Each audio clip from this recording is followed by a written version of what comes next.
This is just kind of a quick curiosity before the episode starts. We're getting to a certain time of year here, and that is getting on towards the end of summer. And so I was wondering, as it's getting around the corner, is there anybody out here who is also going to be at PAX West? I'm there every year.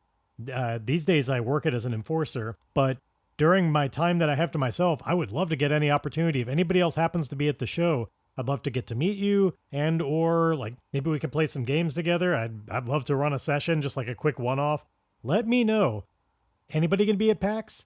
Tell me at starforgepod@gmail.com or put it in the thread on the Ironsworn Discord. It would be awesome if one of you happens to be going. I know we don't exactly have a booming, huge audience, but you never know. On to the show.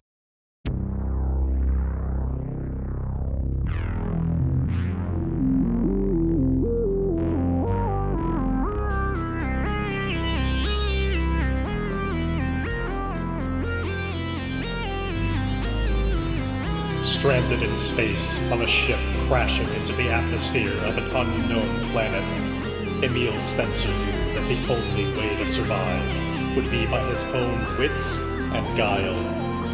He vowed that somehow he would find and slay the titanic cosmic beast that put him in this predicament, VY572.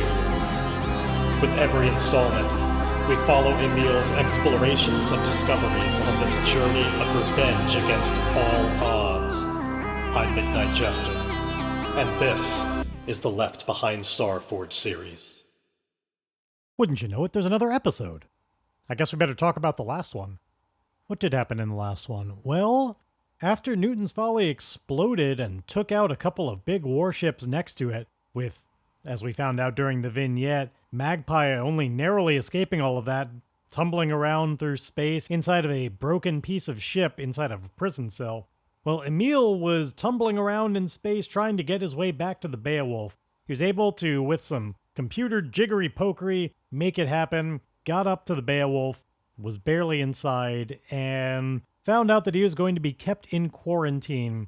At least partly because of the fact that he is infected. He's got some weird disease now that's making him kind of come apart at the seams. He's venting a little bit of a strange green gas, but he wouldn't be alone in that quarantine, because he noticed that Vert also is displaying the first early signs of that.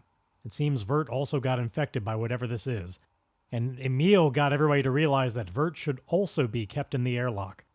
Before they could get to that, though, the Profit Margin came up and tried to shoot an ion blast at the Beowulf, hoping that they could disable it before Beowulf could really do any kind of fight. Unfortunately for them, they missed, and so the Beowulf returned fire trying to disable the Profit Margin in kind. They didn't want to destroy it, partly because Vert's armor and Ironsides were still on board, and there was at least some amount of hope that these things could be salvaged.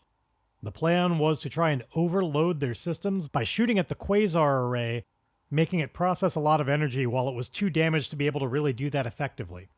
And while not going into all the details, they successfully did that, though not without Emile being blasted out of the ship accidentally. He caught himself on the Profit Margin and found a golden opportunity where the hangar was actually empty. Not only that, Vert's armor and the broken Ironsides were still inside. So Emile was able to take off the spacesuit he was wearing, shove Ironside's body pieces inside of it, get that program to go off into space so that it could be picked up by the Beowulf. Meanwhile, he went on a bit of a scavenging run to find a way to convert Vert's suit so that it could be something that you could wear outside in space. Ultimately, he wound up basically welding a head on top of the armor using a metal box that just got welded around the neck while he was wearing it. He couldn't see anything, but took kind of a blind leap of faith out there, having sent a message to the Beowulf that they were going to need to pick him up. We left off with Emile indeed being taken inside of a spaceship and hearing Vert's voice asking, "What have you done with my armor?" More or less. Otherwise, for the recap on where we are, we're still in a pretty bad spot overall. I mean, we're not in a fight at the moment. But our momentum is 0, our health, spirit, supply are at 0. We have impacts for all 3. We are wounded, shaken, and unprepared. Our EMP is at 0. Our starship's integrity is at 0. Everything is back to 0 once again. The one nice thing, though, is that at least narratively, we're not in as dire of straits. You know, the 2 warships have been utterly exploded. We've disabled the Profit Margin. So, like, the narrative stakes at the moment are a little bit lower.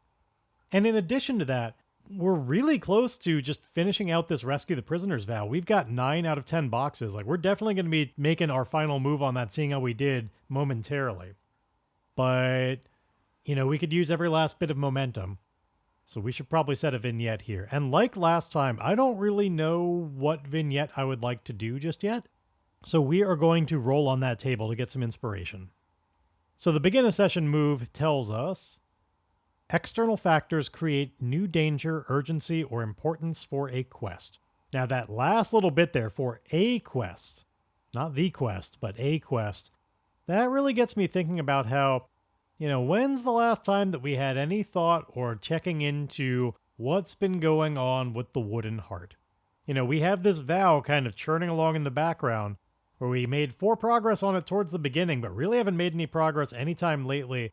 And there is a clock that is on it, and we're sitting at 8 out of 10 progress on just the Wooden Heart successfully bringing Sapphire, the planet from another reality, wholly over into this reality. Sapphire would have its followers, and we don't know exactly what that would entail, but we haven't checked in on that in a long time. Why don't we set a little bit of a vignette on how that's going? And in fairness, it's been so long without attention, why don't we use this as an opportunity? Let's roll on the thing that may advance the clock that's happening. We've really not been paying attention to that in a long time. So this is poached from Delve. So I'm kind of hacking it into this, as you may recall. This is a D100 roll that we make to see, like, what happens. We've hit the trigger. We've spent a long time doing something else. That's one of the triggers anyway. So we're going to make a D100 roll now and see what does that mean.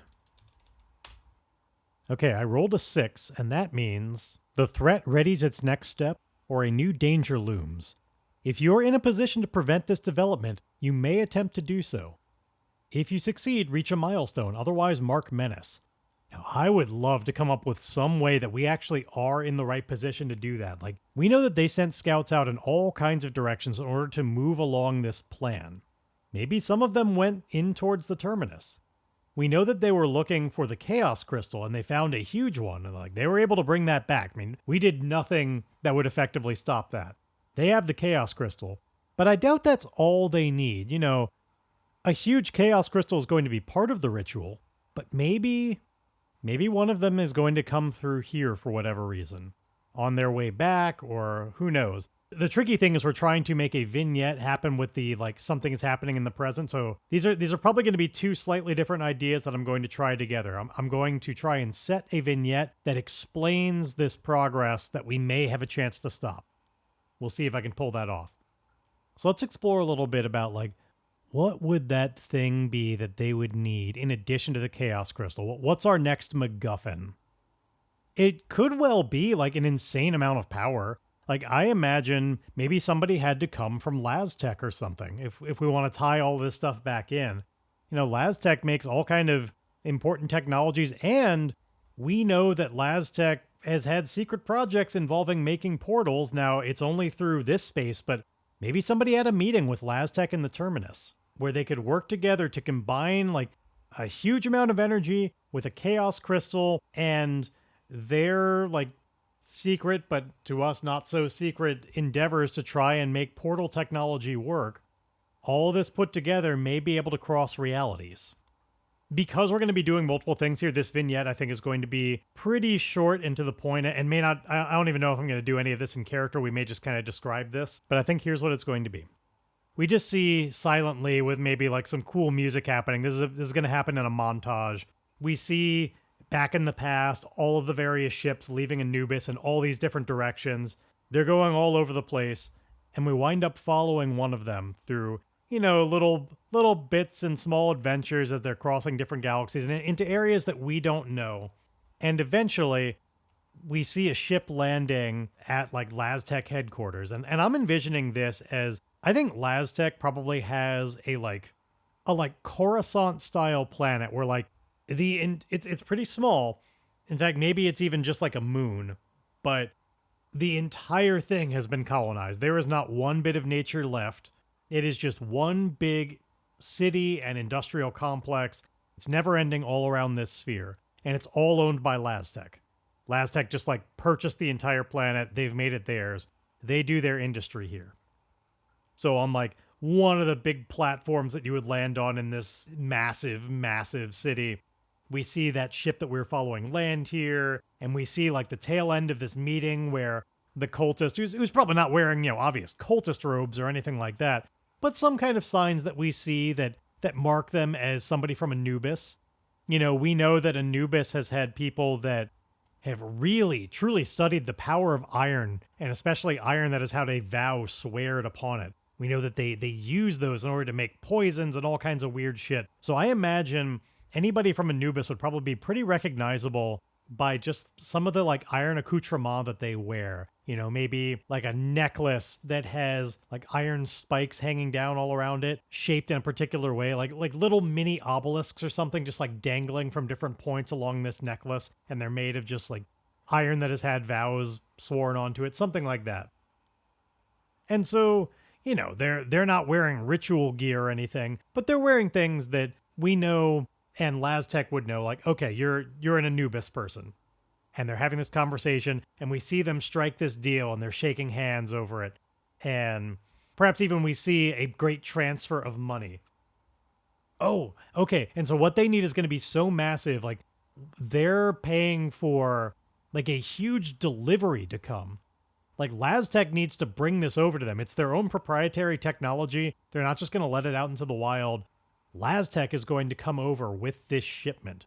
They're going to send a ship that has all the materials ready to make this portal. Now, this portal is going to be the size of a planet. It's going to be massive. It requires a lot of materials. I don't think that what LazTech is bringing to the equation is literally like the girders and metal to like make the physical form of it. What LazTech is going to be bringing is the proprietary technology, the things what make the portal in the middle of it. And, there are all kinds of specialized little things that I don't have names for. I mean, it's all sci-fi mumbo jumbo. And it's big, but not like planet-sized big. I imagine them having to install inside of this ring, like, going all around the inner circumference of a ring. They have these, like, footlocker-sized, they look like big magnets or something. Proprietary technology that gets like installed on the ring at very particular angles, and it all has to be very specialized and calibrated, and that's what they don't want to hand over. And so there's a lot of them that go around the circumference of a planet, and so it requires a pretty big ship, but not like a ship that could take enough material to build the entire ring. And so anyway, after this agreement, we see that ship from LazTech taking off and leaving towards Anubis. So that's the vignette part. Here is how that all leads into the opportunity that we might be able to prevent this development. Because apparently that ship is going to come through this area. Because Emile used to work at LazTech, right? I think Emile, being the like hacker type that he is, I think he has a backdoor installed where like he still has ways to get updates of what's going on the inside of their network. Things that got associated with like permissions that he previously had. He found a way to basically like keep his company email open and receiving the things that it used to receive in the past. And so he has access to information that he really shouldn't have. And they haven't found a way to stop that yet. They don't know what's happening. Emile kept this backdoor open. And so over time, every once in a while, when he gets a resync with the sector net, when he gets new information, when he downloads all these new emails, especially Terminus ones, he gets this big info dump of stuff that's going on from LazTech. And so I think the important thing is Emile is going to get to find out when he checks in on these emails how LazTech is helping. And I think there are enough details in the conversations that happen that Emile is going to be able to understand this is all related to the Wooden Heart. LazTech got this weird culty vibe. Both sides are very secretive about exactly what's happening, but they know it's got to be able to bring over a planet, and like there's just enough little bits of information. Emile will be able to figure it out. Now, as far as his ability to try and prevent this development, I don't think it's going to be in the immediate sense, because there are other things that we're going to do first. But sometime this session, I'm going to see if I can find an opportunity to try and like thwart this, keep them from reaching that milestone, see what I can do to like maybe screw up that shipment or something. I don't know. It doesn't have to happen right in this moment is the important bit. But there's our vignette. There's the angle where Emile might be able to keep them from reaching a milestone. If I have not done that by the end of this session, though, they're going to get another bit of progress. So I hope I find a way. Anyhow, let's give ourselves the one momentum, and let's get back into the scene. Emile is lying there inside the airlock. He can't see anything. He heard Vert saying, "The hell have you done to my armor?" Or whatever I said last time. However I phrased it. That moment happens. Emile knows that he is back in a place of, well, relative safety. Muffled from the inside, we just hear him saying, "I did the only thing I could to get it back. This thing is fucking huge." Vert's not smiling or anything. He doesn't like it.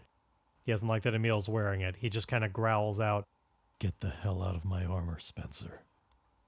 Emile gestures towards the head area where it's clearly welded on and says, "Yeah, you might have to give me a minute there. Hold your fucking horses." and it's not going to be a move. It's the welding. It had the pressure that Emile had to like make a move to get it done, but getting it unwelded, like we're just going to say that happens. So he gets the headpiece off. He's able to breathe again and feel not completely cramped and claustrophobic and say, "Believe it or not, it wasn't exactly fun to be sealed up inside there. Maybe help me out of this damn thing." And Vert is just like, on the one hand, he wants Emile out of it, but he's also doing that thing where he's just being petulant and contrarian and just like folds his arm and is like, "You got into it on your own. Get out." Emile's like rolling his eyes like, such a child.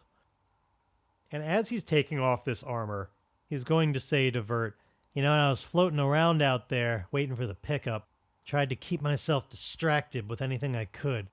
I was thinking about what's coming next."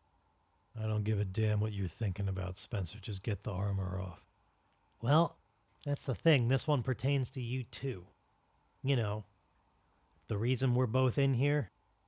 And Vert, tries to stifle a little bit of a cough, but can't manage it, and a little bit of that gas comes out. He's definitely feeling a little bit more. And Emile notices and just like, "Yeah, that. Look, I don't like you. You don't like me. We've pretty firmly established that." He's still working on getting the armor off. It's a whole process. Piece by piece, he's getting things undone on the floor next to him. "And I don't know about you, but I've started getting the sense to look at me that whatever we've got isn't exactly, doesn't really have a nice ending to it, if you get what I'm saying. Pretty sure this is going to be fatal, and it's clearly contagious. I think one thing we can both agree on is that we don't want to give this to anybody else. Can you agree with that much?"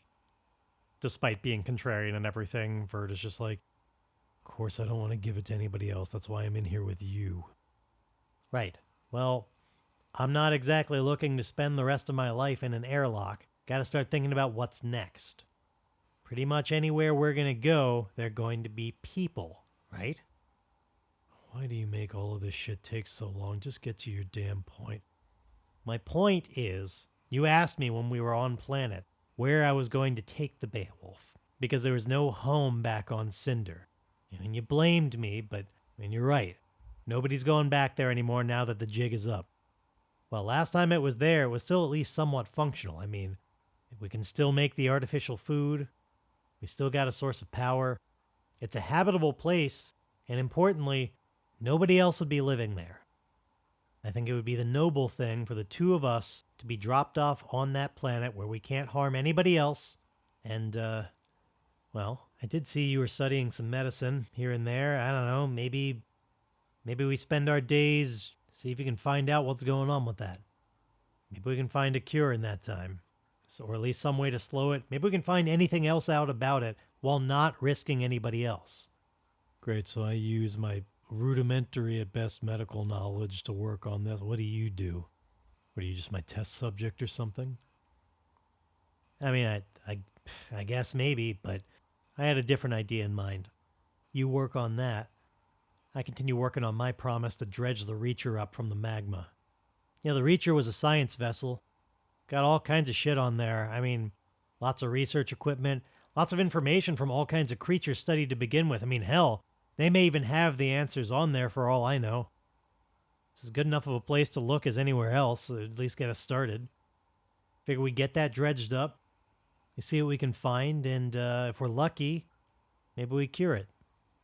Or at least get some kind of a head start, again, without infecting anybody else.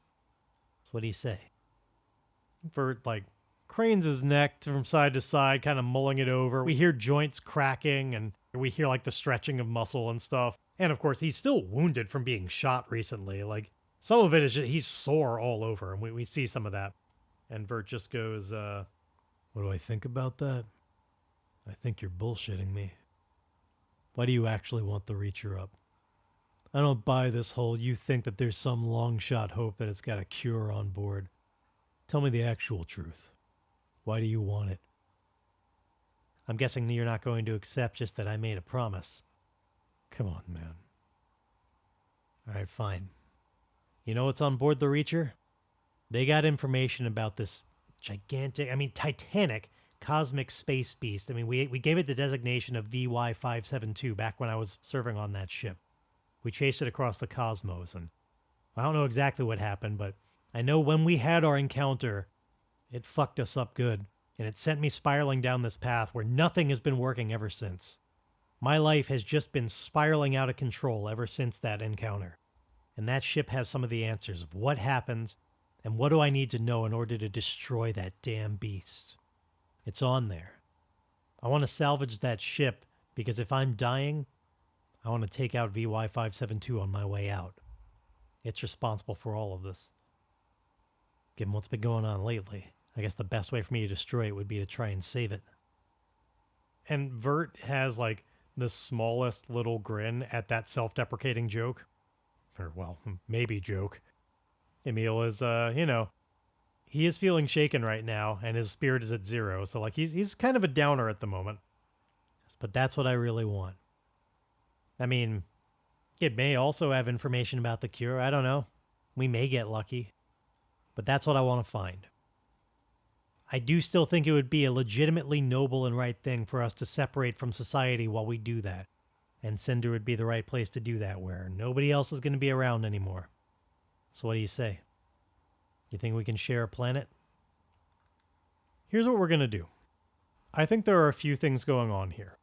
One, I think that we are looking to give focus to an existing relationship. We're trying once again to make a connection with Vert here. Maybe it's going to be just the two of us alone on this desolate planet for a little while. That's definitely giving focus to just us. So I'm going to give another opportunity, having done all of this shit, to form a new relationship. Not necessarily one where we like each other, but not full-on enemies. People that can at least tolerate each other. So we're going to roll with heart, and we're going to see, can we actually make this connection this time? And then once I've gotten that done, the second thing that is definitely going on here is I am definitely trying to compel Vert to do something with me. Agree to these terms of, we're going to separate from society, we're going to live just the two of us. That's going to need some persuasion. So we're going to do these one at a time. This is the make a connection with heart.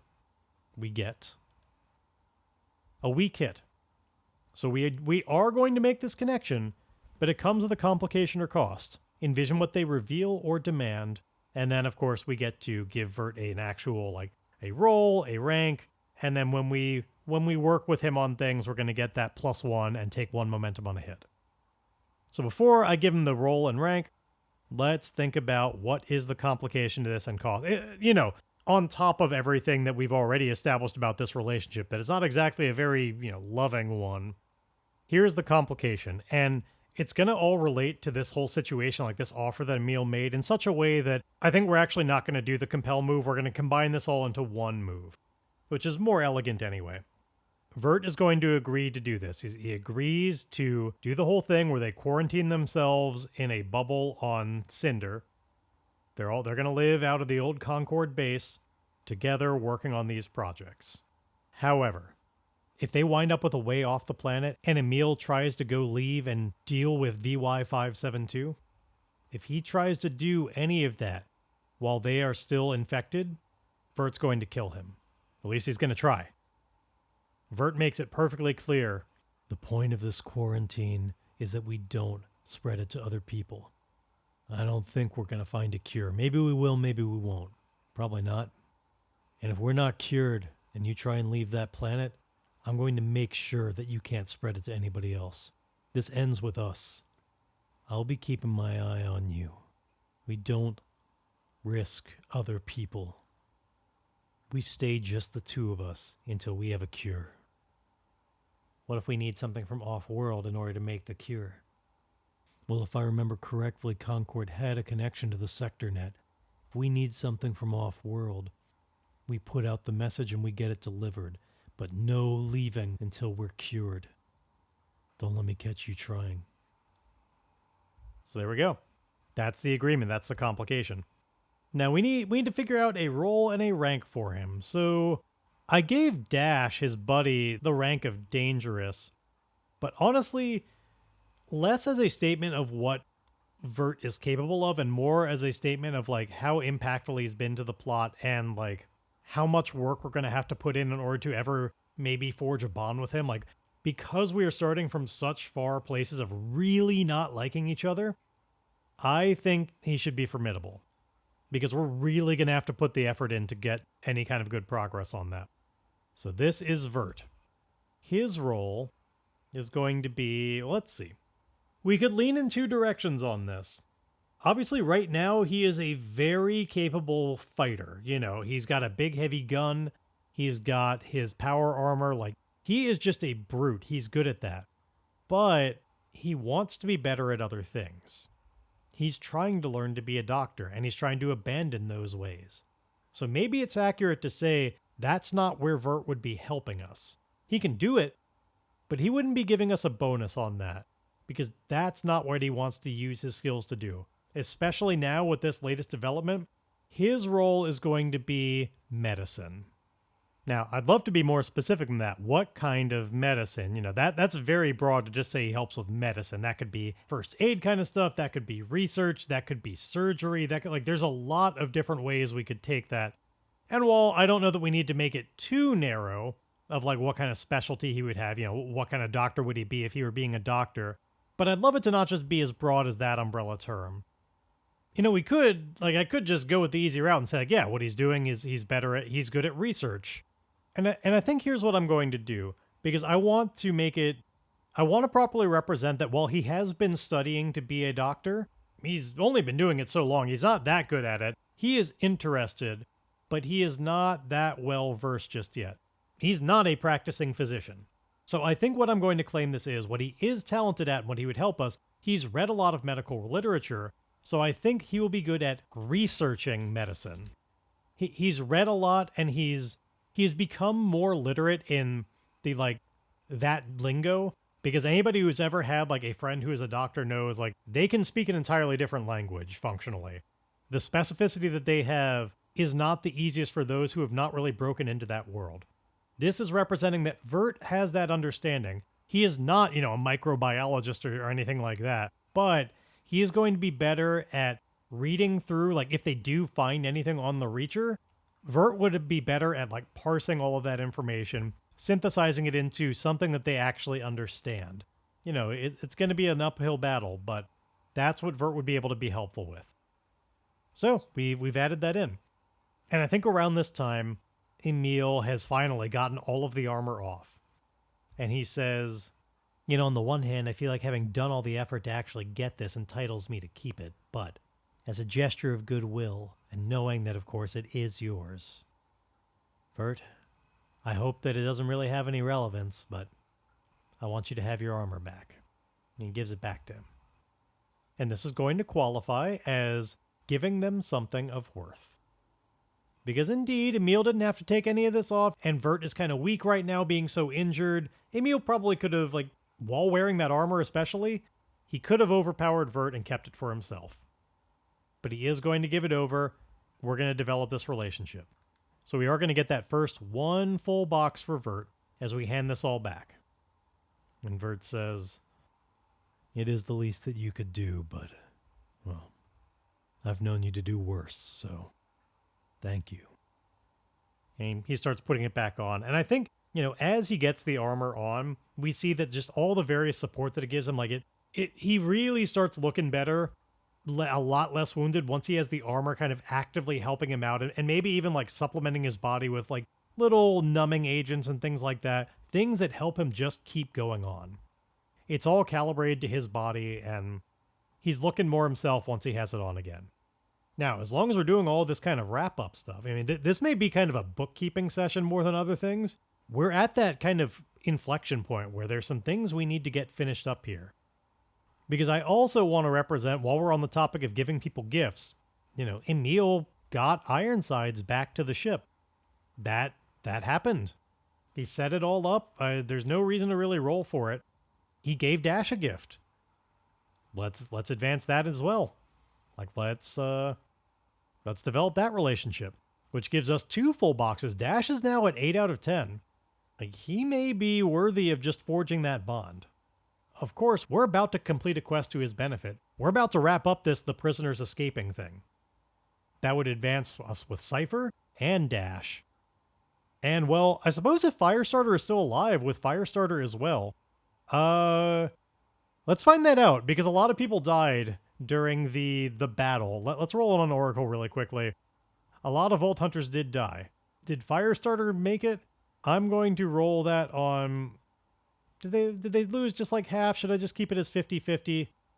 Let's do 50-50. There have been a lot of opportunities for... Actually, no. There have been... Not only could he have died in the initial battle on Concord, but also on the battle when they were trying to take over this ship. I should probably make it unlikely. Is Firestarter still alive?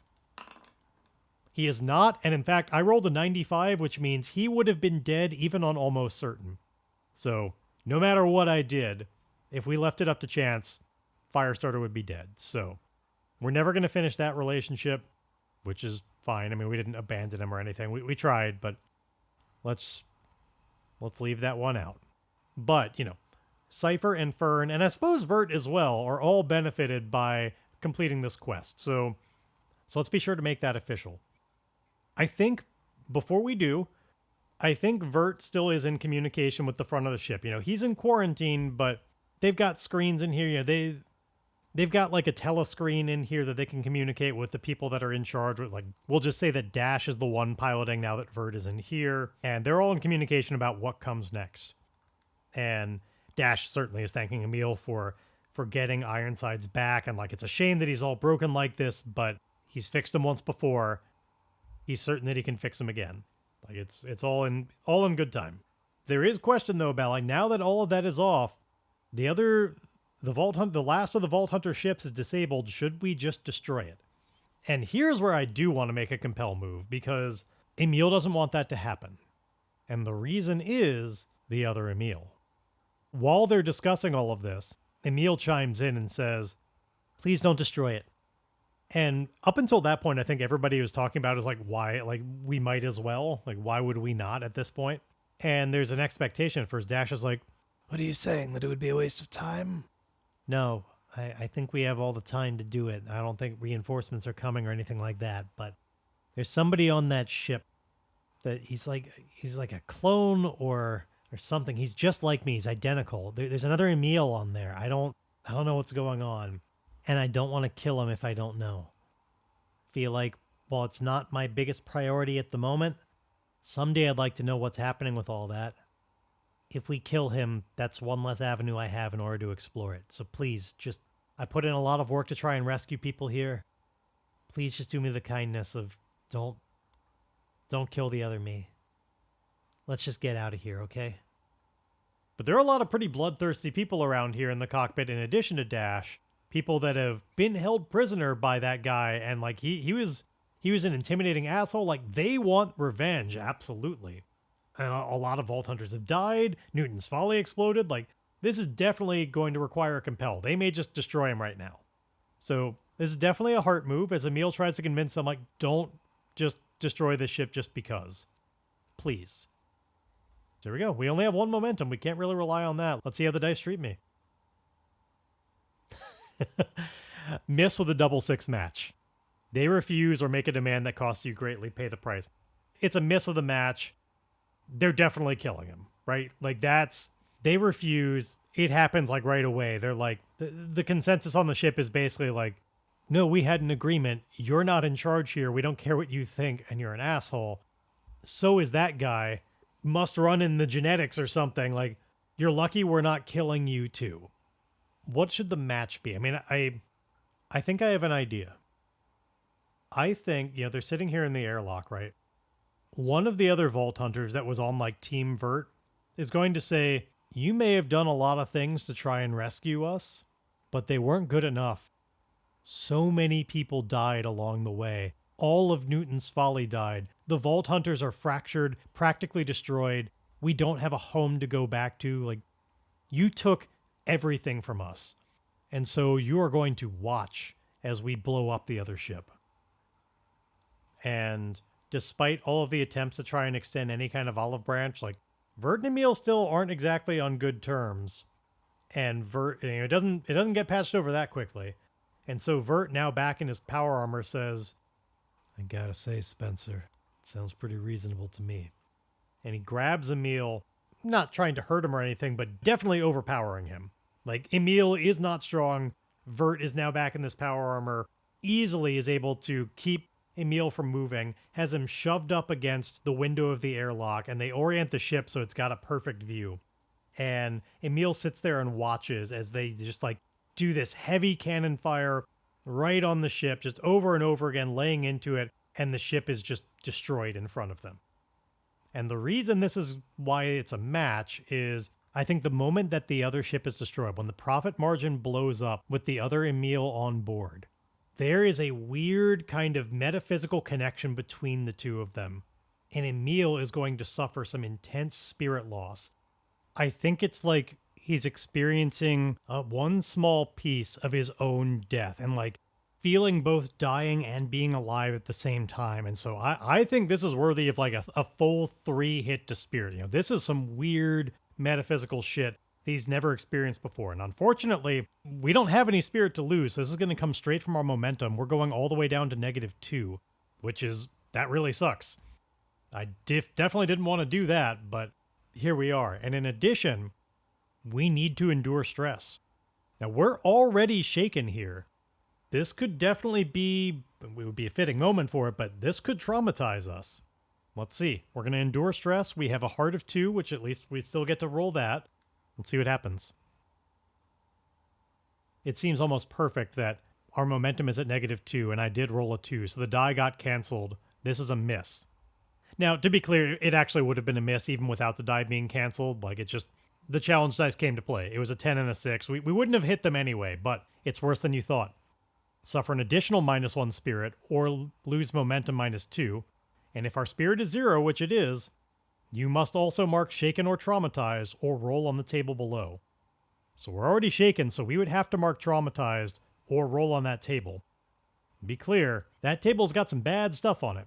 We could face desolation. We could have to forsake our vow, which would really suck right now when we're a moment away from rescuing the prisoners and finishing that up. I really don't want to risk that. We could give into fear or compulsion and act against our better instincts. We might just persevere. In fact, there is a 50-50 shot of that, but there's a lot of bad stuff on that table. And honestly, narratively, I like the idea that this is a moment that should traumatize somebody. Much as I don't want to take that, it's a permanent thing. It's just so fitting. I'm going to go for it. We're traumatized. We just experienced our own death, basically. We lived through it. And of course, also, the mind goes back to the fate in the stars about, like, we established that Emile would eventually face VY572 and take him down, but that he would not survive the endeavor. Was this tricky language? Was it that one Emile would die and one would live? Have we already lived out the bad half of that prophecy? Who knows? And that dichotomy, the kind of experiencing both sides of it, has traumatized Emile, who is just, like, speechless watching that all. I feel like it's that moment where he starts, like, writhing in Vert's arms, like trying to scream and stuff. Like he wants so badly to let out all this emotion, but it's like when you're sobbing so hard that no sound is coming out. Like he can't summon it, and just, like, rolls up into a ball in the hangar, like unable to speak for a while. And Vert lets him go. And I think Vert, even, like, seeing how badly that, like, the intent was just like, take your medicine, you deserve some piece of what we've had. But like, it clearly visibly hit Emile way harder than Vert was expecting. And I think he feels at least a little bit of guilt about that. Oh, by the way, I did move my momentum down to -3 because we need to do that.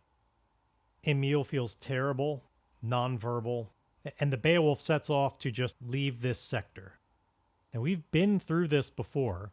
We've plotted it all out, and I don't really want to explore every step along the way. I kind of just want us to get back to Cinder, which does suggest we should probably just set a course here.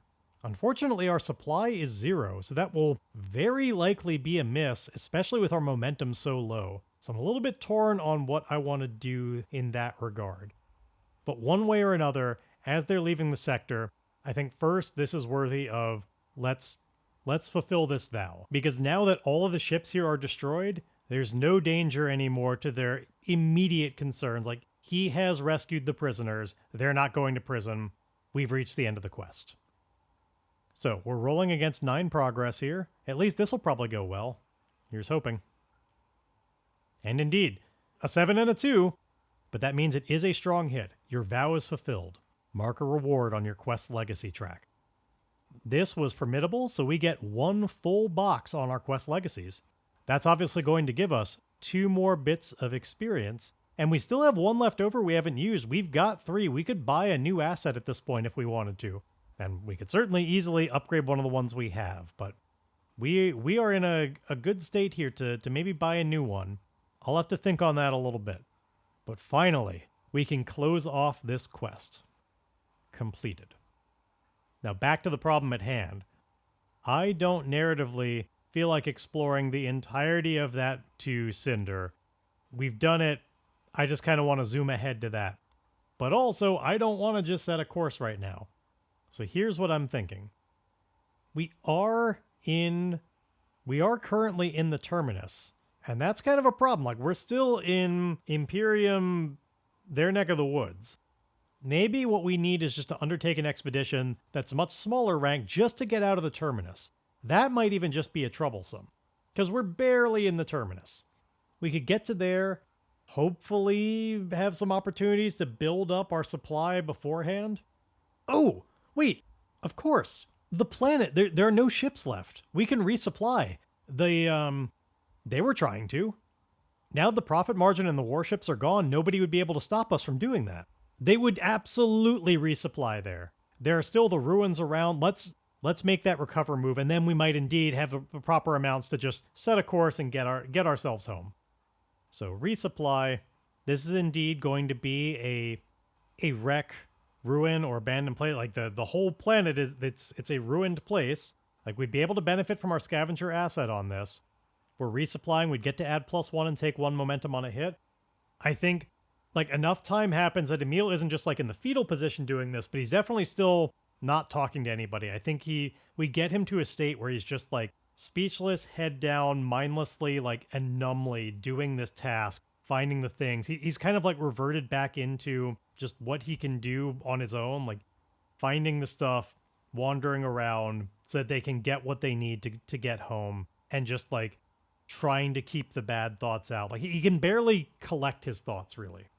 He's just zombie-like as he does this. And he's not the only one, but I think, honestly, we could benefit from Cypher wrangling the crew here, because everybody's going to be working together in order to do this. They want to make this quick because they are in the Terminus, so she delegates duties and stuff, gets the Beowulf resupplied. So we're going to have a +1 from Cypher, a +1 from ourselves. So this is going to be a scavenge wits move with a +2. Okay. Thankfully, we indeed had that +2. It made the difference. It made what would have been a weak hit into a strong hit. So, because we are unprepared, we can clear that impact, and then we can take 1 supply. We'd be able to take 2 supply otherwise, but yeah. So at least we're no longer unprepared, and we have 1 supply. That's something. And importantly, because of our scavenger asset, we are going to get 1 momentum back. So we're all the way up to the wonderful level of -2. We got something. It seems like maybe a lot of the stuff had already been taken onto the profit margin, which has now been exploded, and so they were only able to get so much. Now, speaking of Cypher, and connections and stuff helping each other out. We did mention earlier how we have finished a quest to the benefit of a number of people here. So Dash is getting an advancement that he is at 10 of 10 boxes. Cypher is getting an advancement. She's at 6 of 10. And Vert is getting an advancement. He's at 2 of 10. All of these significant Vault Hunters have benefited from this quest, so they all went up. We have one supply. It's better than nothing. It's still not great odds, but maybe it's worth us just like trying to get home here. Now, the other thing that I recognize, I mentioned way back during the vignette that if I don't do something to try and resolve the approaching agenda of the Wooden Heart, I'm only going to have the opportunity during this session. Otherwise, it just happens. So I think, we get our supplies going. We're starting to get back into orbit. Emile is still just zombie-like, he's just scrolling through his phone, basically. He's got his comm link out. He's lying on the floor inside the airlock. I think before when he was scavenging, he was doing that far away from anybody else. And he and Vert were in a very different area. That was part of what Cypher was coordinating so they wouldn't harm anybody. But he's back inside the airlock and he's just scrolling on this and he gets the update about what's going on and he starts putting it together. And I think having something to do, something else to think about that has nothing to do with this situation is helpful. And his mind latches onto it as a thing to explore. And he just keeps reading these LazTech emails and all these references and conversations about what's going on. And he's putting it all together and he's trying to suss out as much as he can about the situation. I think, honestly, I think we are clearly searching for clues, conducting an investigation, analyzing evidence, or doing research. So what Emile is doing here, the answer he really needs to know is what specifically is this what is the timeline on it? When is this going to happen? And of course, solidifying that this is about the Wooden Heart. Anything like that, this is going to let us know how much detail is he able to figure out. This is a wits roll as he's just lying on the floor. And we get... Okay, so weak hit. It was almost a strong hit, but not quite. So new insight, but also complicates your quest. Envision what you discover, and then take +1 momentum. I think for one, he discovers just how close they're getting. That really they're ready. They have a plan in motion. But I think the complicating factor has to do with as he is delving into the technical specs and stuff. He's looking through anything they're talking about, the actual plans and specifically how this is supposed to work. Because when he was there, he knew that the portal technology never worked well. It had flaws, massive ones. They were cutting corners. It was dangerous. It made a lot of accidents. And Emile's looking through and determining they have made changes that they are talking about. There are people discussing why it should be able to work. And Emile is discovering they're wrong. The fundamental flaw has not been dealt with. And so he does not trust that it will actually do any better. And what he knows, he doesn't know for sure. He's not that deep into it. It may work, it may not. But he doesn't think it will. And more importantly, if it doesn't work, by providing this massive amount of power into it, when he does his calculations, he figures the way it went wrong in the past, amplified on this scale, we're talking about sector-wide destruction. Everything in that sector could be destroyed if this goes wrong. A huge problem if this thing is allowed to go off. And again, it allows his mind to latch onto something that is not his own mortality for a bit, because he's nowhere near there. And it's kind of two enemies here. It's the Wooden Heart and LazTech working together. He really wants to thwart them. I mean, in as much as he wants anything right now. He's still feeling pretty numb, unsure what to feel about anything. But I think that actually points him towards what he's going to do about this. Because whereas Emile in another sense might, be swearing an iron vow, I mean, he already has one technically, going gung-ho, trying to do something on his own, trying to save the day, he's not feeling that right now. He just wants somebody else to handle it. He doesn't have the activation energy to do it. He's run out of spoons. And so I think what he realizes and what he does is, we're talking about a problem on the scale of if the Imperium is about anything, it should be about this. And I think he is going to work on drafting a message to send into the sector net while he's right here in the terminus before they leave. He's going to compile all this into a docket that he can send on to the Imperium to let them know hey, this is what's going on. anonymous tipster kind of thing. Like, you should really stop this. Like, yes, it's in the Outlands, not the Terminus, but this could have wide sweeping problems, and it's in an area that's not that far from the boundary. You should really care. You need to put a stop to it. All that sort of thing. He's going to pass the buck on. He's going to rat them out and hope the Imperium can take care of this, or at least slow it down or something.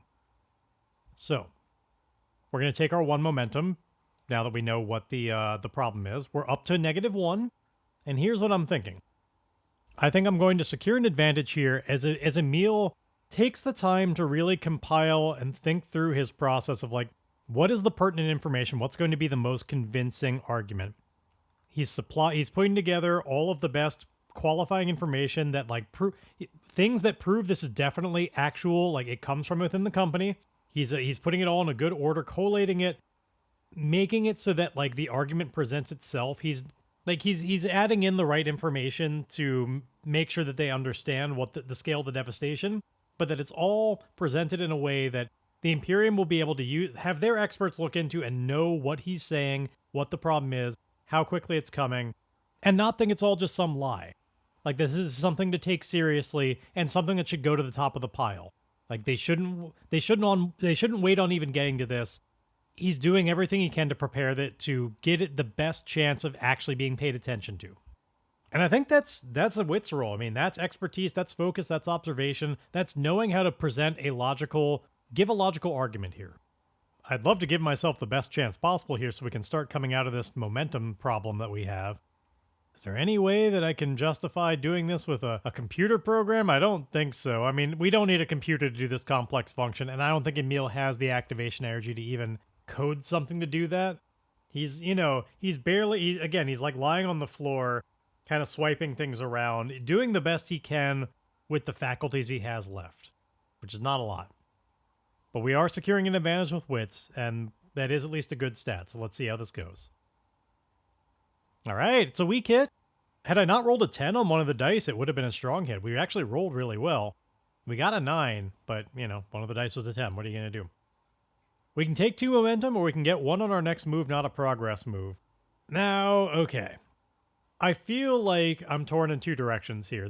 I really want to deal with this situation. Like, we're really setting up the compel, which should be, a +1 on that move. That's what makes the most sense. I'd love to get the momentum back. That's part of the reason I wanted to do is secure an advantage, but we can't have both. And I think if we're being honest, this move is more about setting up the compel than gaining momentum. So let's do that. We get to compel them. It's a heart move with the +1. Maybe they'll agree. Actually, I'm going to allow myself one more thing, because we do have some time here. This is like while people are still scavenging outside, like they're resupplying in the background. It takes a little while. Emile helped with some of it, but this is during his downtime when other people are outside doing their share. So they have some time here. Emile would love this to actually get through to the right desk. So I might allow myself to secure another advantage as he, like, hacks this to the top of the inbox, basically. Like, gets this to the right eyes in the Imperium, doesn't go through official channels. So with that being the case, I think that's more of a... We're building momentum here. So I'm going to take the 2 momentum. I have done the bare minimum amount to justify it to myself. We're up to 1 momentum. We're doing another secure an advantage here, and this one is about hacking or disrupting an electronic system. He's right here in the heart of the Imperium. He's in the Terminus. He can try and get this through, disrupt their security in order to get this package sent to the right place. Hopefully. So we're getting to use our tech asset. We get to have a +1, and on a weak hit, we can re-roll it. We can roll any dice that we want. And on a weak hit, we can press our luck and re-roll it all with a +2 instead. So wits with a +1. Let's see how we do. All right. Strong hit. No need to re-roll anything. So we get 2 momentum and a 1 on our next move. So we've built ourselves back up to 3. We're now getting somewhere. A 1 on our next move. Let's do the compel. Emile is successfully able to, bypass certain channels, get this email sent to the right person, like somebody way high up in the Imperium that you would usually have to get through like several layers of red tape before their eyes would see it. Somebody in charge of some important security stuff, and because that was a full-on strong hit, Emile has properly made sure it doesn't trace back to him. He's anonymized, but he gets it off to that desk. And while Emile will not immediately know this, these are going to be the effects of the compel that he does. So, compel, it's a heart with a +1. It's a miss. I rolled against a 10 and a 9. That was almost a double 10 complication. So they refuse or make a demand that costs you greatly, pay the price. In this case, they refuse. I mean, they're not in contact. They're not going to make a demand. I think clearly, Emile puts all of his eggs in this basket that the Imperium will take care of it, and their perspective starts and ends at, it's in the Outlands. It's the risk they take out there. If Laztec were doing it somewhere around here, like that would be, we'd look into it, but that's their problem. You don't want that mess? Live in the Terminus. And it basically just gets crumpled up, thrown away, ignored. Maybe it's even just that whoever's eyes see it, like Laztec has already gotten to them and bribed them, and like, it's a corrupt system. One way or another, the Imperium is not going to stop this. And because that's all Emile is going to do, I think I can officially say, like, he's not thwarted this. I'm going to fill in the 9 out of 10 on they're getting so close to doing this. Nobody is going to stop the supply ship from going. The Imperium is not going to be the ones to stand in the way. He makes no progress, and there we have it. Eventually, the Beowulf is ready to actually put in the right coordinates and get the hell out of here. They don't want to stay in the Terminus too long. They're ready to start going home. We have a little bit of supply back. We're no longer at negative momentum anyway. I'm convinced I'm going to just do this as we're just going to set a course here. We only have a +1, which isn't great, but I really don't want to do the full Undertaken expedition. So, setting a course. Let's see what happens. It's a miss. Now, on a miss, you are waylaid by a significant threat and must pay the price. If you overcome this obstacle, you may push on safely to your destination. Now, I don't offhand know exactly what I want this to be. I don't really have any good ideas for this, so I'm going to roll on the Story Complications Oracle to find out, what's an idea on what this could be. So I get, debt or promise comes due. And you know what that makes me think of, honestly? We've been talking about it all session, like something coming due. I think this has to do with the Wooden Heart and this project that's happening. We're at 9 out of 10 ticks on that. It's coming to a close here. When we got to this point, when we were pursuing the prison train, first we followed a path that took us to the wrong place for a little while, and then we had to jet across in a completely different direction. So the fastest way back is not following the path we did. We're taking a slightly different route back. It's more of a straight line in as much as this weird space travel has straight lines. We're taking a better path back that is also known by somebody around, it's still setting a course. But as a result of that, and the fact that Emile has been pretty nonverbal and didn't tell anybody else about this real problem that's happening in the Forgotten Channel where Anubis lies, we're going through the Forgotten Channel. We're going to be right there in the neck of the woods as this ritual is looking to come to a close. They are finalizing. The ring is almost done being constructed. They're doing some initial tests that are smaller scale. They are about ready to actually pull this off and try and bring Sapphire into this reality. If we don't stop it and we don't get out of this sector soon enough, we could just be destroyed by it based on Emile's calculations. They get into that area and, it's been probably days, weeks of travel. These things happen over a long scale and I gloss over it usually, but it's been a little while. Emile has recovered at least a little bit from the worst of his trauma. He's maybe not completely nonverbal anymore.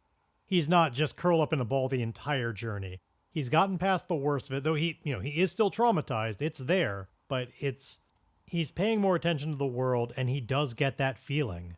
That thing he hasn't felt in such a long time since he left. That little icky feeling in the back of his mind of the presence of the Wooden Heart, the influence it has over this entire sector. He pulls up information on his computer, talking to the computer of the ship, and he realizes, based on their nav data, where they are, that they are indeed going through the Forgotten Channel. That if he doesn't interrupt anything, they will be going right to the heart of it by Anubis itself. There may be an opportunity here to actually finally thwart the Wooden Heart on their way through, and perhaps save the entirety of the Forgotten Channel. As for whether or not that's in the cards for an Emile that is getting oh so haggard by this point, well, that's a question for next time. After a session like this, I think back to a message I got from Nightstride over on the Discord. Nightstride wrote, "Please give Emile a hug sometime. I think he really needs it, and I don't feel like I have especially followed that guidance. Emile really needs a hug now. He's fully traumatized, and with that in mind, there is one upside to that, which I want to cover. We have the 3 XP now, we can buy a new asset. And when you mark permanently harmed or traumatized, we do qualify for a new asset.